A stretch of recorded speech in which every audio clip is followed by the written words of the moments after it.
Na mfuatiliaji na mtazamaji wa Kawabe Media, karibu sana katika wakati mwingine wa Sauti ya Jamii. Nikiwa nimefika hapa maeneo ya Posta Kaburi Moja, na nimepata nafasi ya kuweza kuzungumza na baadhi ya watu ambao pia ni wafanyabiashara, wengine ni wakazi wa eneo hili na wafanya shughuli mbalimbali katika maeneo haya ya Posta jijini Dar es Salaam. Lengo kubwa kukutana hapa ni kujadili mambo kadhaa kuhusiana na uchaguzi mkuu wa mwaka 2025. Tunafahamu Oktoba 29 ni zoezi la kupiga kura kuwachagua madiwani, wabunge, lakini pia rais wa Jamhuri ya Muungano wa Tanzania. Na nipo hapa na wazee wangu najaribu kuyajadili mambo kadhaa kuhusiana na masuala mazima ya sera, lakini pia wagombea sera zao zinagusa vipi jamii kuelekea uchaguzi mkuu wa mwaka 2025, lakini vipi mchakato wa kidemokrasia zingatiwa ama pengine kuna makandokando yoyote yanayokuwa yakiendelea. Na hapa kila mmoja atajitambulisha alafu tutaweza kuzungumza. Wazangu, karibu sana. Asante. Na wewe jina lako? Mimi naitwa Cloud Saprapasan. Na mzee wangu hapa upande wa pili, wewe jina lako? Mimi naitwa David Steven. Niko na mzee Cloud pamoja na mzee David Steven hapa, tutajaribu kuyazungumza kadhaa. Kwanza kabisa wazee wangu, tunafahamu Oktoba 29 tunakwenda kupiga kura. Vyama mbalimbali tayari kuanzia Oktoba 28, na maanisha Agosti 28, uzinduzi rasmi wa kampeni ulianza na mchakato mzima wa kampeni unaendelea hadi hivi sasa. Tukiwa tumebakiza takriban siku 28 kuelekea siku ya kupiga kura. Kwanza mwenendo wa kampeni na mwenendo wa uchaguzi, mchakato jinsi unavyoendeshwa, natamani kujua kwa mmoja mmoja kati yenu, pengine nyinyi mnauonaje? Nikianzia na mzee Cloud hapa. Kweli kwa mimi binafsi naona bado kuna changamoto. Hizi changamoto na kwa taswira ambayo mimi naiona, yani kiangalia safari naona kama hamasa ni ndogo. Hamasa ni ndogo kwa sababu tumezoea kipindi cha nyuma, ikifika kipindi kama hiki inakuwa ni kipindi kama cha sherehe fulani, amsha yani. Unakuta shauku, shangwe, mabishano, yani yanaleta hamu fulani hivi ya kuweza kuwa makini kusikiliza kila mtu anachoongea. Lakini kwa ufupi niseme safari mimi naona amsha ni ndogo kidogo. Kuna uwalaki ni. Ndio, kuna uwalaki tena mkubwa tu. Sawa. Niambie kwa mzee David hapa, mzee Cloud anasema safari hii katika kampeni za mwaka huu ama uchaguzi wa mwaka huu inaonekana kuna uwalaki ndani yake. Wewe kwa upande wako unazungumziaje mchakato mzima wa uchaguzi wa mwaka huu? Kwa kweli mchakato mzima wa uchaguzi kwa kipindi hichi hauko kama tulivyotegemea. Na mimi nikiangalia naona kama wananchi hawana ule mwamko kama ulivyokuwepo, kwa sababu ukichukulia kuna mambo ambayo ukiangalia baadhi ya vyama vingine ambavyo vilitakiwa viwepo katika uchaguzi huu, ambako ndio vilikuwa kwenye kuweka amsha wenyewe havipo kwa sababu moja ama nyingine ambazo zipo. Na vile vile mimi kwa upande wangu binafsi nilikuwa nacho kifikiria uchaguzi utafanyika, ila wananchi kama wananchi walipaswa moja kwa moja wawe na uchaguzi sahihi kwa watu. Manake mimi nimegundua tu katika muda uliopo, nimegundua mambo kama mawili. Kwanza, hawa bunge wakishachaguliwa tu, baada ya kuchaguliwa wakishaingia katika majimbo yao wanadisapia moja kwa moja. Huwezi kumuona tena mbunge akaja akafanya mkutano na wananchi. Yani karibu wabunge 90% hivi sijaona mimi wakirudi katika majimbo yao na kufanya uchaguzi. Hiyo kitu hamna. Kwa hiyo watu kama wale mimi sioni kama wana lengo nzuri na hii nchi. Unaona? Kwa hiyo mimi ninachotaka kusema sina mengi ya zaidi. Uchaguzi utafanyika, watakao kwenda kupiga kula wataenda kupiga kula, ila makando yaliyoko ndio yameleta mambo ya kufanya uchaguzi. Safari umekuwa upo tu, hauna ile amsha nini na nini, umeona? Kwa hiyo kwa kweli mimi sina zaidi. Sawa, na nipo na ndugu yangu hapa pia, na yeye pia ataenda kuzungumza. Kwanza karibu sana katika mdahalo wetu. Bwana asante sana. Ndio, jina lako? Mimi naitwa Ali. Naitwa Ali. Sasa Ali, mwaka huu kuna uchaguzi, mwaka 2025 huu, Oktoba 29 watu wanaingia kwenda kupiga kura. Unautazama kwa namna gani uchaguzi wa mwaka 2025? Wewe ukaambiwa tuelezee uchaguzi huu unafanania vipi au mchakato wake umekaaje? Unaweza ukauelezea vipi? Labda nikwambie kitu ndugu mtangazaji. Mimi kwa maoni yangu, mimi kama mimi, siasa sasa hivi hamna. Siasa kwenye nchi hamna. Mimi sitaki nitaje chama wala sitaki nitaje mtu. Labda nikiuliza swali dogo tu fupi tu, swali dogo. Labda chama kilichokuwepo kinashindana na nani? Hilo najiuliza tu muone. Chama kilichokuwepo kinashindana na nani? Ndio maana nakwambia siasa hamna. Katika mazungumzo yangu usitaje chama, lakini chama kilichokuwepo kinashindana na nani? Mpinzani wake mkuu nani? Kwa hiyo sasa hivi tukizungumzia siasa sasa hivi kwa uchaguzi unakuja tarehe 29. Ukiweka jiwe, ukiweka chama kilichokuwepo, yani ukipigia jiwe umempigia chama, ukipigia chama umempigia chama. Sawa, hivyo ndivyo ambavyo nazungumza hapa ndugu yangu, na unaweza ukaona ni jinsi gani ambavyo wakizungumza kwamba pengine kuna uwalakini katika uchaguzi wa mwaka huu. Sasa turudi kwako kwa mzee Cloud. Tunaona kumekuwa na purukushani za hapa na pale kwa vyama vya kisiasa. Chama cha Demokrasia na Maendeleo Chadema wenyewe walijitoa kwenye uchaguzi wakisema no reforms no election, hawatoshiriki kabisa uchaguzi huu. Lakini chama cha ACT Wazalendo, wao mgombea wao wa urais amewekewa pingamizi. Pingamizi la kwanza aliweza kushinda mahakamani, lakini la pili limewekwa tena na mchakato wa kesi bado unaendelea. Tuachane na masuala ya kimahakama kwa sababu ni swala la kesi ambalo bado linaendelea, lakini turejee katika hali halisi ya kidemokrasia. Unahisi kwa hiki kilichotokea, chama cha Demokrasia na Maendeleo Chadema kutoshiriki uchaguzi, pamoja chama cha ACT Wazalendo chenyewe mgombea wake wa urais ameweza kuwekewa pingamizi, tafsiri halisi ya kidemokrasia, unaona kuna shida gani mahali, ama pengine ni nini haswa ambacho kinaweza kikawa ni kisababishi cha haya yote? Ya, unajua wanasema siri ya kata, siri ya mtungi anayejua ni kata, anayejua kata. Sasa mambo ambayo yamekuwa yanazungumzwa kwa kweli yako wazi sana, yanayolalamikiwa yako wazi sana. Labda sasa hivi vyombo vinavyoandaa hizi taratibu za uchaguzi walipaswa wakae chini, hasa katika kipindi hiki muhimu sana, kwa sababu yani ni kipindi ambacho hata kama watu wengine wana dosari, wana makosa, inatakiwa itumike nguvu kubwa ya busara ya kuonyesha kwamba, ya kutokuonyesha waziwazi kwamba hapa kuna kitu ambacho kinalazimishwa, kinakuepeshwa kwa nguvu au kinapingwa kwa nguvu. Yani ilibidi busara itumike kubwa tu, yani kuwaacha watu wachapane hadharani. Anayetoka damu atoke, anayetoka jasho atoke, lakini mwisho wa siku hivi vifigisu hivi tunavyoviona, yani visiwe sababu ya kundi fulani kusema kwamba sijui tume ilituvuruga, si tume imeandaliwa na nani, sijui labda imetumwa au imefanya nini. Ilibidi, yani tunasema msemo wa Kiswahili wanasema ilibidi, wanasema funika kombe mwanaharamu apite.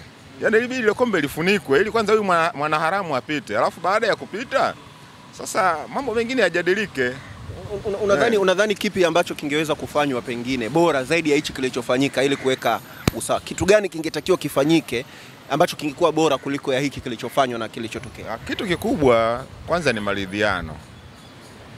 Maridhiano ya pande zote ambazo zinavutana. Ukiacha hao Chadema walikuwa kwao, hao ACT Wazalendo wana kwao. Sasa unaona kwa mfano kama hili labda la ACT, dakika za mwisho wao wameshampitisha mgombea wao, akapelekwa mahakamani, akatolewa. Lakini ujue kule pia kuna watu, unaenda kwa watu wa Chadema pia, nao wanasema kuna shida 1, 2, 3. Tunaona kwamba hii timu imejipanga na upande huu. sasa jamani, tuondoe tofauti ili wote tuamini hiki chombo kinachotusimamia. Kwa swala kubwa ni maridhiano. Maridhiano ndio jambo la msingi sana. Sasa mimi nitarejea kwako. Nije kwako mzee wangu David. Kuna sera nyingi sana zinatajwa na vyama mbalimbali. Kila mgombea anapoingia anataja sera zake. Pengine katika sera zote ambazo umewahi kuzisikiliza, unahisi ni sera ipi ambayo moja kwa moja ukiisikiliza unasema angalau sera hii inagusa wananchi moja kwa moja? Mimi kwa kweli katika sera ambazo nimeshazifuatilia na kuwasikiliza watu,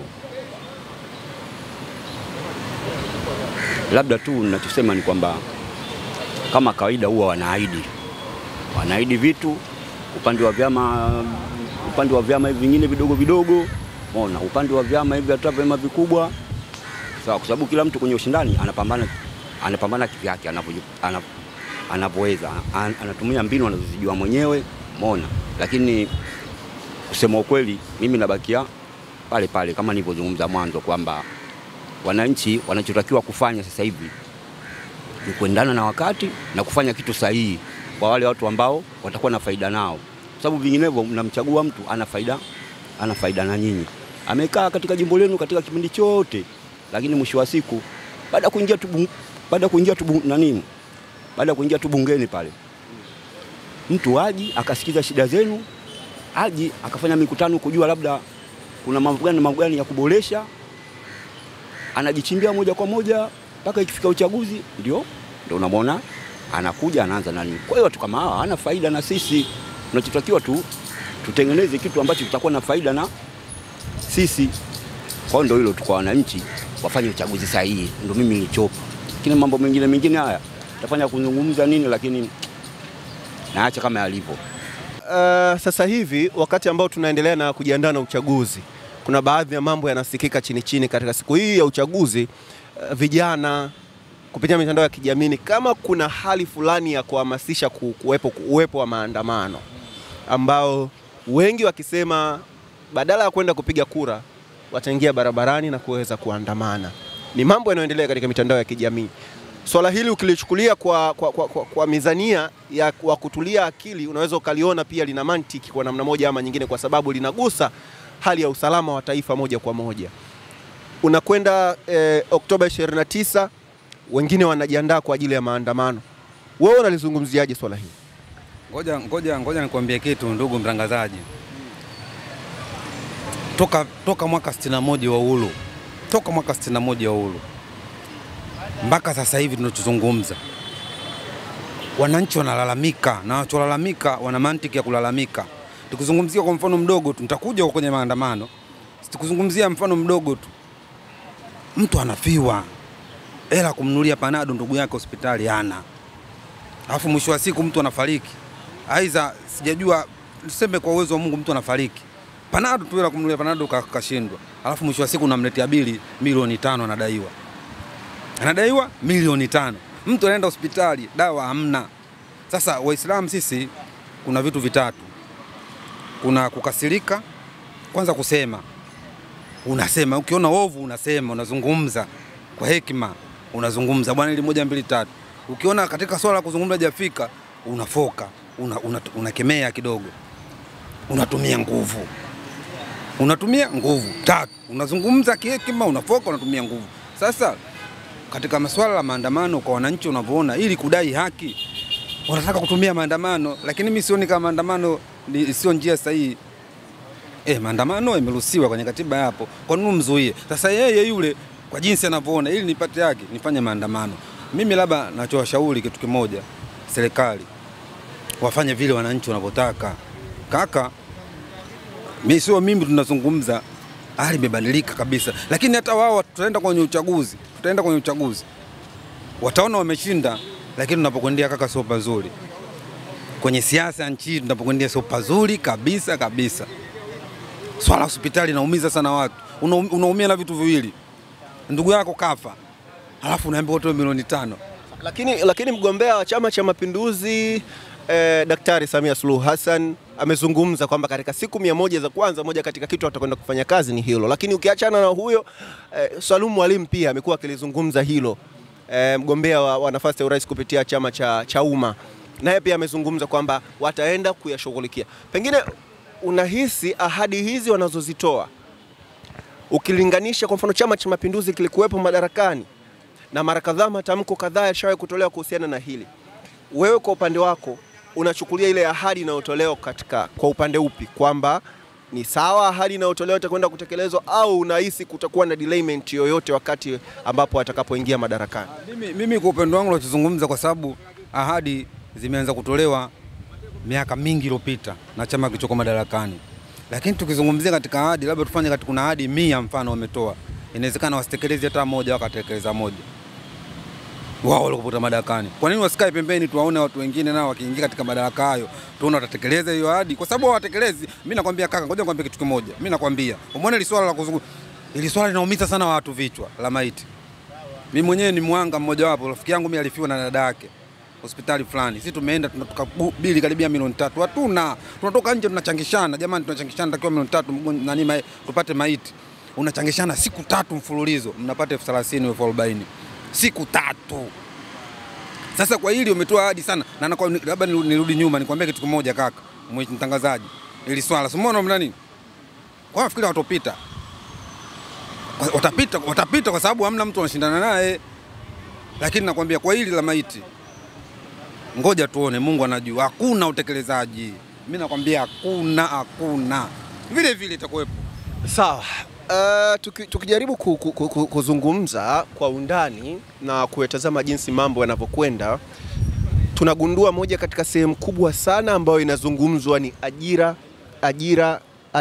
Vijana hawana ajira, vijana wanamaliza vyuo hawana ajira, vijana wako mitaani hawana ajira. Vyama vingi vinazungumza kuhusiana hivi. Hata hivyo ambavyo vipo katika kampeni wanayazungumzia haya mambo.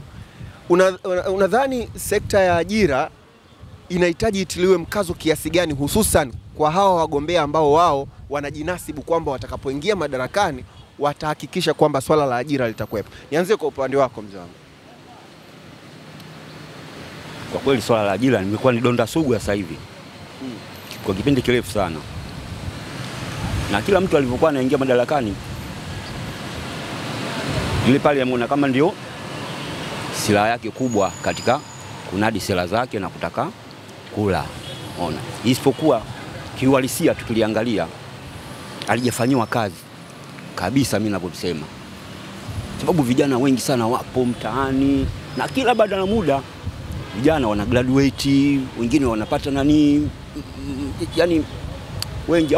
Afu nikiangalia kila siku mfumo wenyewe sioni kama mfumo ukitengenezwa kwa ajili ya kutengeneza nafasi kwa hao vijana. Inabakia tu ikitokea nafasi, kwa mfano kule bandarini naomba zimetokea nafasi 12 za watu kuajiliwa, vijana wanakuja huko na madokumenti yao karibu watu 3,000. Na ukiangalia utaratibu unakuta wale watu 12 wanakuwa tayari wameshatengenezwa tayari. Umeona? Na maana wanajulikana. Mwisho wa siku wanakuja tu kuambua bana, tunashukuru kwa kuja katika interview, jaribu tena siku nyingine. Kwa hiyo vijana mimi nilichosema ni kwamba ni bomu kubwa ambalo liko mbele. Serikali usipoliangalia, na vijana ndio nguvu kubwa ambayo ya kutengeneza mambo yajayo. Umeona? Kwa sababu kadi tunapokwenda sisi wengine tumeshaingia kwenye utu uzima, nakwenda nachoka na vitu vinajadilika vifanyike. Sawa, kuhusu swala la ajira, unazitazama tofauti ya sera ambazo zinazungumzwa. Chama tawala kipo madarakani, kimeanza kuzungumza ajira muda mrefu, lakini bado imeendelea kuwa ni donda sugu. Wanarejea tena kutuambia au kuwaambia wapiga kura kuhusiana na swala la ajira. Vyama vingine pia vinatumia sera hiyo kusema kwamba wanahitaji wapate nafasi ili waweze wakaangalia swala zima la ajira.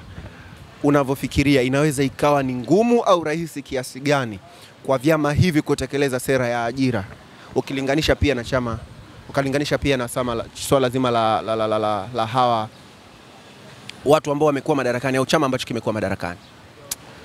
Ya, ni kweli ni swali zuri la msingi. Labda swali hili kabla ya kujibu ningependa kulitolea utangulizi fulani kidogo. Kwanza tunajua kwamba binadamu hawezi kumaliza matatizo ya yote ya binadamu duniani. Labda mwenye uwezo huo ni Mungu peke yake. Na labda nikiweka sawa hili kwa sisi kidogo ambao labda sangine watu tunapitia maandiko, labda hili mtalitunza kumbukumbu, hata nyinyi mnaweza mkitulia mkalisome. Kwenye kitabu cha Danieli 2:44 inaonyesha kwamba itafika siku ambayo Mungu ataondoa tawala zote za dunia, alafu atausimamisha utawala wake yeye ambao utatenda haki kwa wanadamu wote duniani bila upendeleo. Hili ni andiko lipo kabisa rasmi, Danieli 2:44. Sasa hii inamaanisha nini? Inamaanisha wanadamu wana dosari sana, wana kasoro sana inapofika wakati wa kujimegea keki. Na hiki ndio kinachochangia watu wengine wengi. Japo unaweza kweli usimalize, lakini angalau ufikie malengo makubwa. Labda tunasema angalau 70-80 iwe imetatuliwa, au 90, 10 tumwachie Mungu. Lakini sasa kama inakuwa chini ya 50 tena, yani maana yake nini? Maana yake ni kwamba ni kama baba unanunua chakula chako pale nyumbani, halafu unakitumia kwa fujo. Hakitakaa siku nyingi, kitakwisha tu. Na kama mtakitumia kwa uangalifu, kwa kuangalia kulingana na mahitaji yenu, kinaweza kikaenda siku nyingi. Ishu kubwa iko hivi. Unajua sisi tuko mtaani tunaona vitu vingi sana. Sawa? Kwa mfano labda mimi nasema nimeshiriki kwenye kamati mbalimbali hata huko nakokaa, mashuleni, wapi. Unakuta labda kazi inasemwa wazi tu kabisa, bana hapa saizi hii shule bana wanafunzi wamezidi. Hii shule sasa inatakiwa igawanywe, itafutwe shule ingine. Haya, mnaanza nyinyi huko mko shuleni kwenye vikao, basi mnahamasishana, jamani hivi na vile. Haya, vinatafutwa viwanja. Vile viwanja vitakaoenda kutafutwa kule, unajua kila ardhi sehemu ina thamani yake. Si ajabu ukienda kwenye hali ya kawaida utaambiwa bwana kiwanja hapa saizi ni milioni labda eka ni milioni 5. Lakini kumbe thamani ya pale ukienda kabisa kwa thamani ya ardhi, labda kwa siku ya mita moja kiasi kadhaa, unaweza kaambiwa hapa bana hii eka moja ni milioni 50. Sasa ishi wanaishika nani? Wanaishika viongozi wenyewe wa juu. Wanafika pale, wao wananunua kwa ile thamani. Wewe mwenye eneo lako atakupa kitu kidogo. Sasa inamaanisha kwamba kama ni pesa ile ingekuja kwa wewe mwenye eneo lako pale, ungeweza kutengeneza mgawanyiko kwa watu wengi. Sasa pesa inaenda kwa mtu mmoja. Unasema tunataka tuanze tulete matofali. Utasikia kazi imeshashikwa yeye. Tulete madawati, kazi ishashikwa si na diwani gani? Kishashikwa na mbunge gani? Sasa ajira zitakwenda wapi? Itabidi wengine wao wasindikizaji wa macho, na ndio maana unaona hii inafanya watu wengi wanaforce kutaka kuingia kwenye mamlaka. Kwa sababu anajua akishaingia pale, yeye atajilimbikizia. Sasa kama unajilimbikizia wewe, fungu ambalo wangekula watu labda 1000, ajira itakuwa ni duni tu.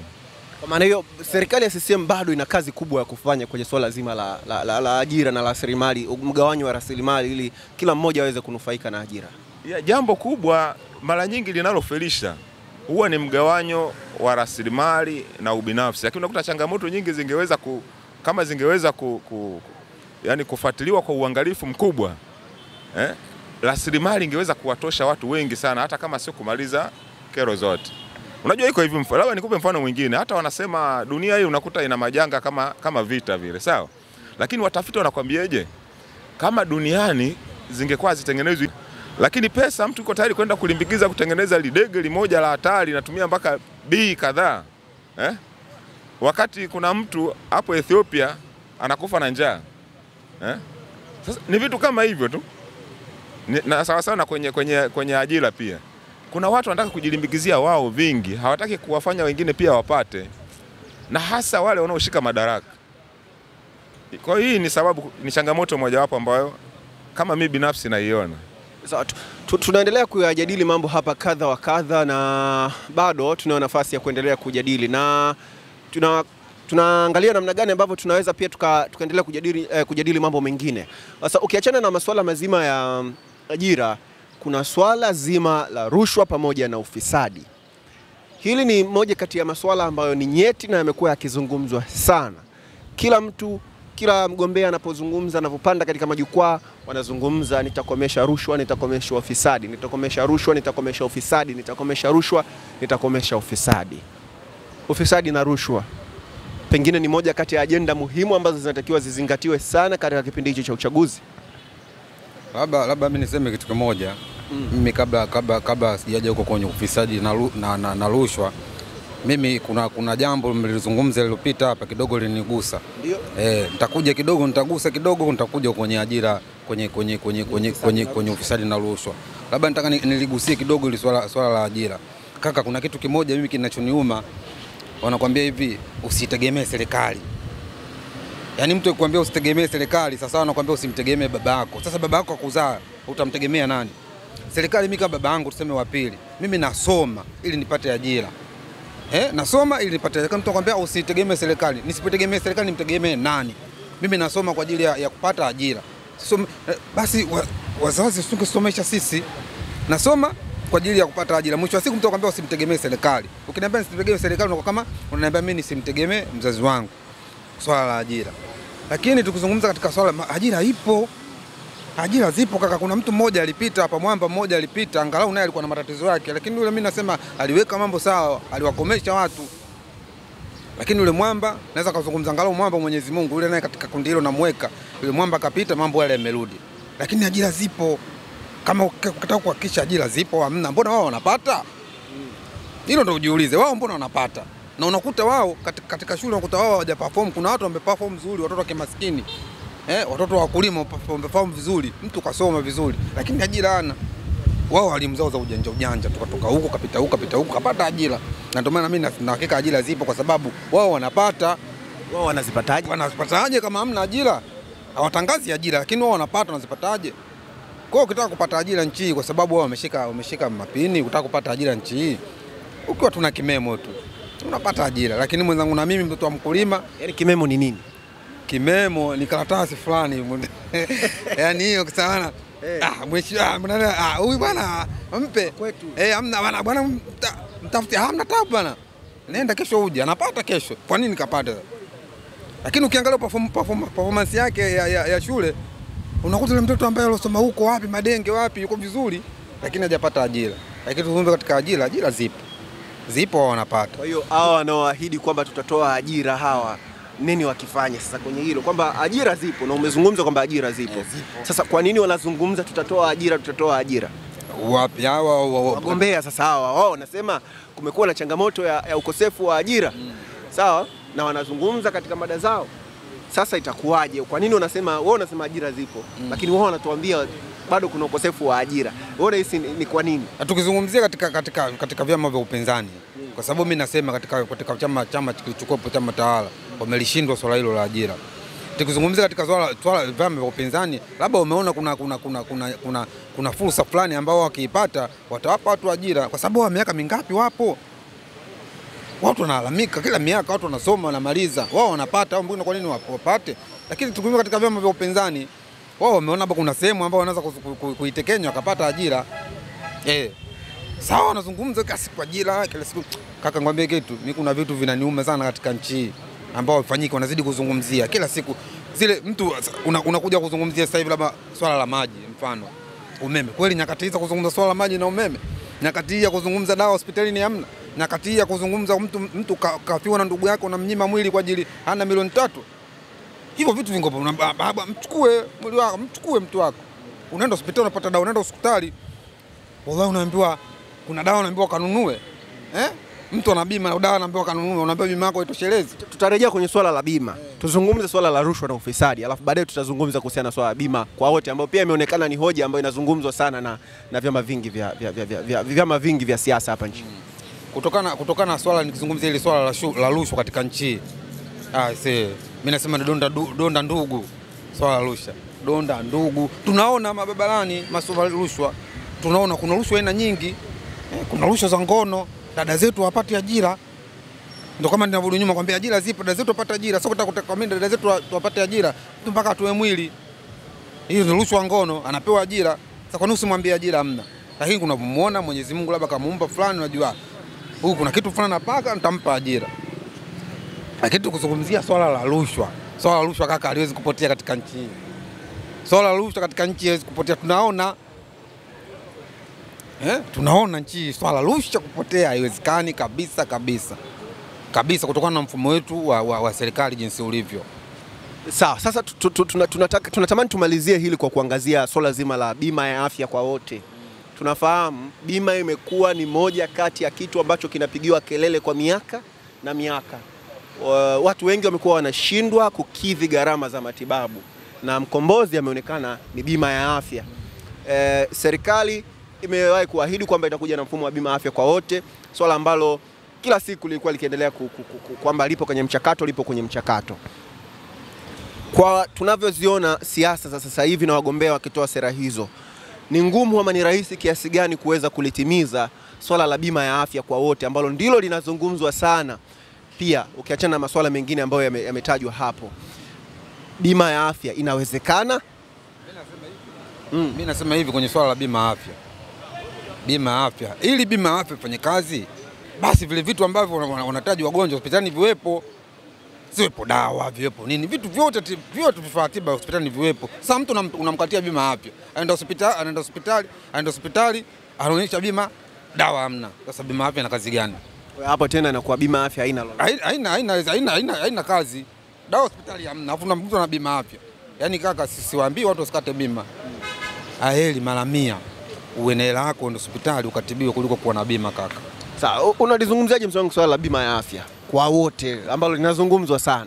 Yaani unajua bwana, kuna vitu vingine toka tunavisikia na naamini labda wengi tutakufa hata kabla havijatimizwa.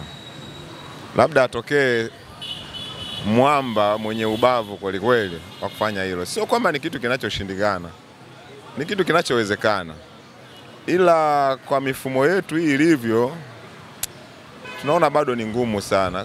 Mimi nafikiria tu hata na mzee wangu juzi kati tu hapa alikuwa anaumwa. Unaenda una bima, lakini unaenda dawa hii hapa, dawa ndogo hii ipo, kuna ugonjwa fulani haupo kwenye bima, unalazimika tena kutoa mamilioni ya hela tena kwenda kutibiwa na bima unayo, au unazidi kukaziwa uzi. Kama unataka utibiwe na kitu fulani ukakate bima kubwa zaidi, si ya mamilioni mangapi, Sasa wewe fikiri hizo bima kwa sisi watu wa hali ya chini zitatufikia lini? Tena watu wote tuwe na bima huko. Ni kitu ambacho bado tunaona kwamba ni propaganda tu. Na issue kubwa bado tunarudi iko pale pale. Sio kwamba ni vitu visivyowezekana. Lakini tunaomba hao wenzetu wanapokuwa huko kwenye mamlaka, wasijimegee keki kubwa peke yao. Yaani wao kwa sababu ya kuwawezesha wananchi. Na uwajibikaji huu sio usifikiriwe toka juu. Yaani waanze huku chini kwenye mashina madogo madogo tu. Mchukue mjumbe yule. Hebu shughulikia tukuweke kwenye mpango wa kuangalia watu wako kuhusu bima. Nenda ngazi ya kata, nenda ngazi ya wilaya, nenda ngazi ya mkoa. Nenda mpaka ngazi ya taifa. Wekeni mifumo imara toka huku chini, hamna kitakachoshindikana. Sawa, mimi naomba sasa turejee kwenye Oktoba 29 ambayo ni siku ya kupiga kura.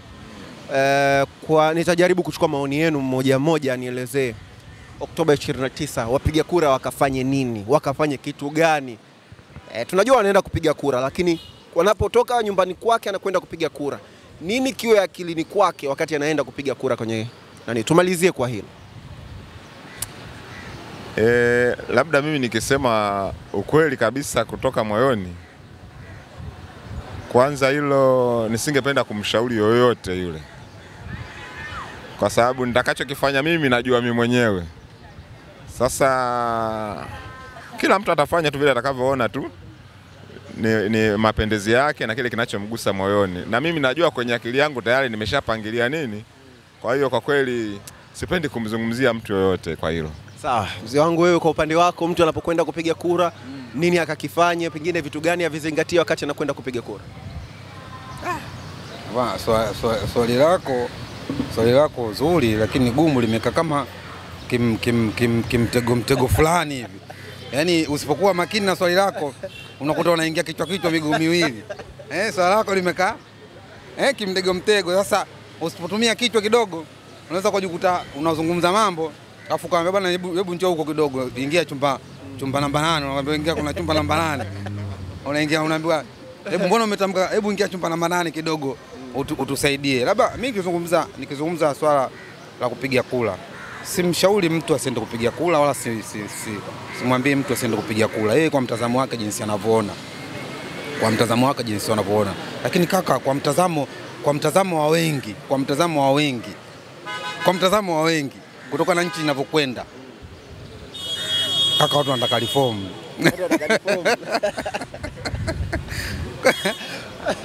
Watu kwa mtazamo wa wengi. Kwa sababu gani? Mimi narudi nyuma. Tuzungumze uhalisia, sio kupinda. Mimi nataka nikitaje kabisa chama.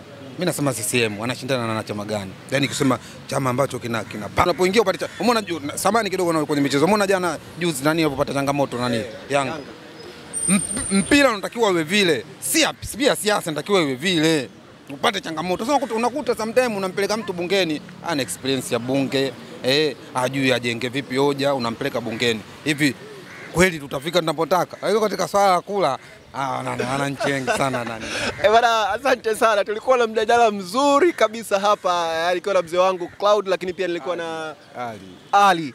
Tukizungumza hapa mambo kadha wa kadha. Alikuwepo pia bwana David Julius ambaye pia aliweza kuwepo hapa akazungumza mambo kadhaa. Wamezungumza mengi kuhusiana na uchaguzi wa mwaka huu 2025, sera ambazo zinatakiwa ziwekewe mkazo na wapiga kura.